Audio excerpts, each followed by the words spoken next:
As we get outside here and we look at the parish house from a different perspective, you can see how this is kind of like an additional, this L type of thing for the house.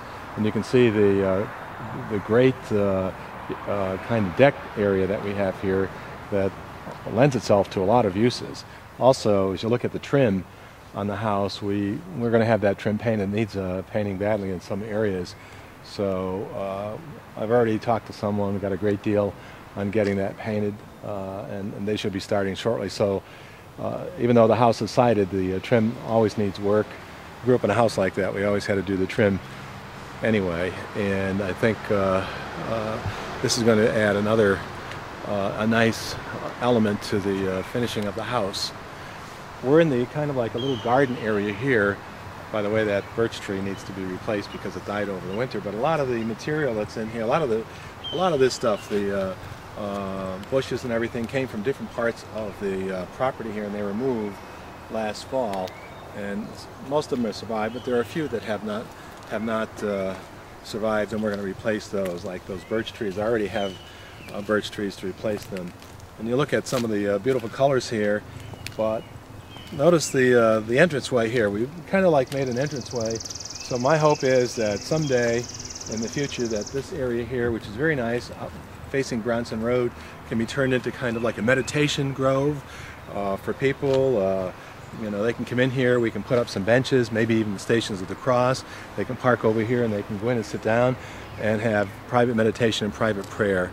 Maybe say a rosary, even make the Stations of the Cross, or just sit down and commune with nature, and nature's God. And this is an age when we are very concerned about an environment, we're concerned about the creation, and we need to incorporate that into our prayer possibilities for the people of the parish, so that their faith is stimulated and nourished by private prayer and an opportunity given to them to do this. And I think this is eventually this will be a perfect thing for the parishioners.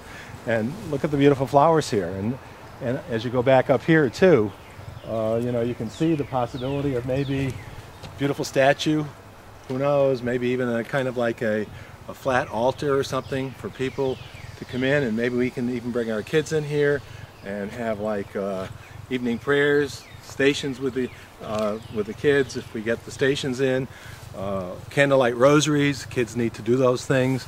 Maybe even come into the house afterwards for pizza, things like that that we can do for the kids of the parish. And it's good to introduce them into the traditions, the prayer traditions of the church, and also trying to incorporate that in the modern culture, where we are also not just church building oriented, but we're oriented towards creation, God's creation. And that's what I hope we can do here. One of the reasons why I put the water in there too is to remind us not only of baptism, but there's a certain like naturalness to hearing water flow inside the building in our big conference room there on the first floor.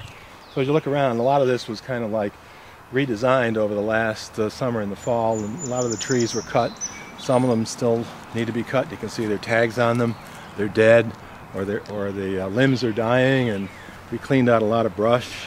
And you were here last week or so, and some flowers are still yet to come. This is a whole kind of a beautiful bank of different colors: red, white, blue, pink, and that's what it's meant to be, and that's what I hope it will be in the future.